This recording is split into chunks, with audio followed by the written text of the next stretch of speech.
Good morning, good afternoon and good evening my dear friends. આજે મારે તમને એક સત્ય હકીકત વિશે વાત કરવાની છે.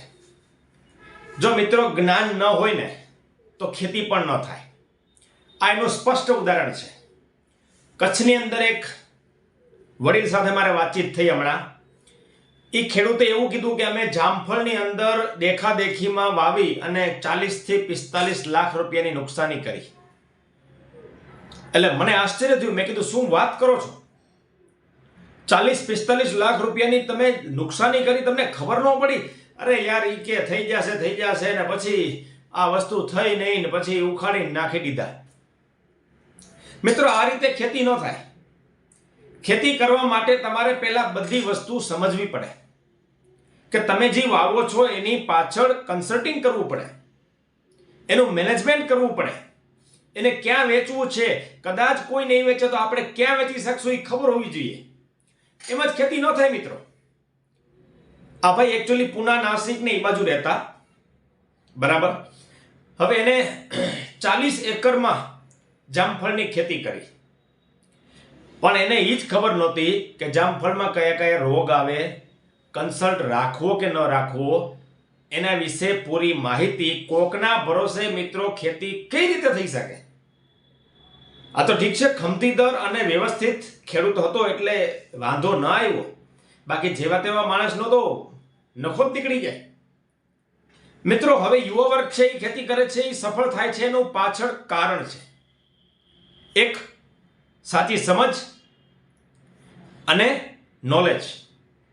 પૂરેપૂરી માહિતી. તમારે મિત્રો પ્લાન્ટને સમજવું પડે, એને કઈ વસ્તુ ક્યારે જોઈએ છે એ ખબર હોવી જોઈએ.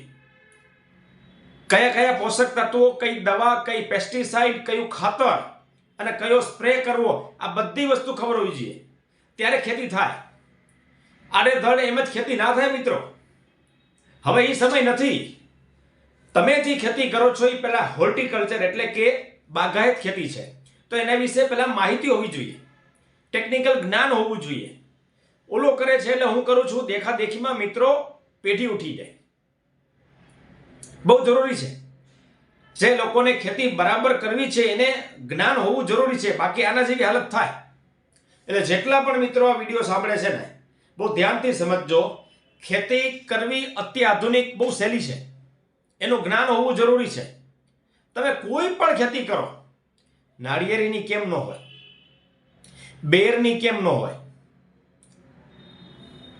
રોકડિયા પાક કેમ ના હોય, ક્યારે કયું ખાતર આપવું, કયો રોગ આ સમયે આવે, કયા કયા રોગ આવવાની સંભાવના છે, કયું ખાતરનું પ્રમાણ કેટલું આપવું, આ બધી વસ્તુ ખબર હોવી જરૂરી છે.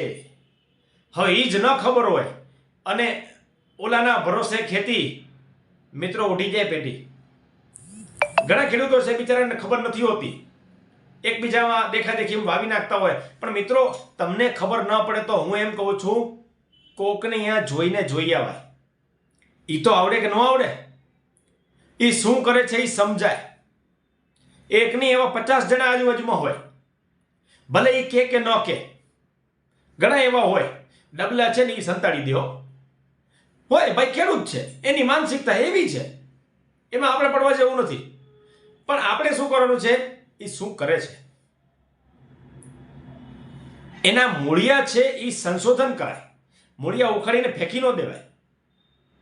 તો તમને શીખવા મળે. કોકના નીચે જવું પડે કે ભાઈ મને સેજા કે ને, એક નહીં 5 જગ્યાએ પૂછે, પછી તમને એ ખેતીમાં સફળતા મળે. બાકી આડેધડ ગમે એમ ખેતી ના થાય. ને ખેતીનો યુગ છે મિત્રો, જબરજસ્ત. હવે આવનારા દિવસો ખેતી માટે સુવર્ણ છે. આ મોટામાં મોટું, આ હું નથી કહેતો, હું અનુભવને આધારે કહું છું. મારું વાંચન, મેં હમણાં જ આર્ટિકલ વાંચ્યો.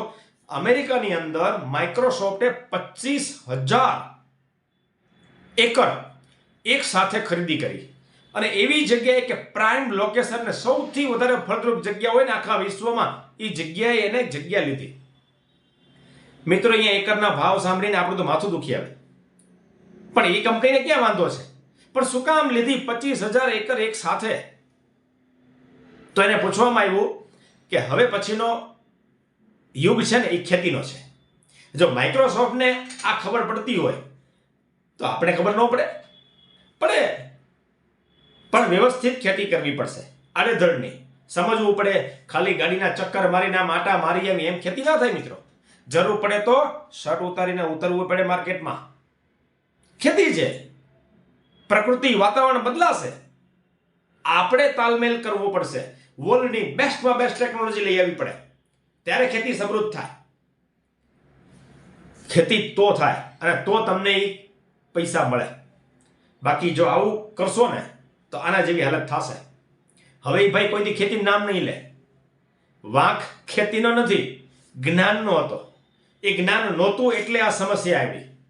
બાકી હજી માણસો ખેતી કરે છે, જામપાણી પુષ્કળ ખેતી થાય છે, જબરજસ્ત પૈસા કમાય છે. પણ જ્ઞાન લેવું જરૂરી છે. મિત્રો, ખેતીમાં બન્યા રહેજો, ખરીદજો પણ વેચતા નહીં. હવેના દિવસો ખેતી માટે બહુ સમૃદ્ધ આવવાના છે. બરાબર? Thank you very much.